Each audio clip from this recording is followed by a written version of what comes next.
Peoples paramedical wing Sindh की जानिब से NICH में होने वाले इफ्तार डिनर की तैयारियां रूज पर। इस मौके पर people's paramedical wing Sindh के रहनुमा नियाज कासकरी ने मीडिया से बातचीत करते हुए कहा कि ये NICH में प्रोग्राम कर रहे हैं people's paramedical wing Sindh की तरफ से, और इंशाल्लाह ताला जो है ये प्रोग्राम हमारे कारकुन वर्कर और जियालों का प्रोग्राम है।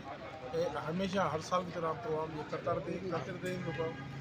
कभी सिविल हॉस्पिटल में होता है, कभी जना में, कभी NICH में। इस दफ़े NICH में जो प्रोग्राम किया है और ये प्रोग्राम पूरे जो हर डिस्ट्रिक्ट में करेंगे।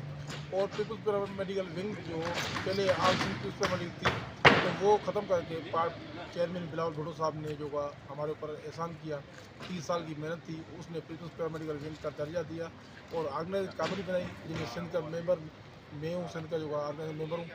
और हम अपने दोस्तों के साथ मिल के पूरे सिंध के दोस्तों के साथ हर साहब का अहदेदारान के साथ प्रोग्राम कर रहे हैं।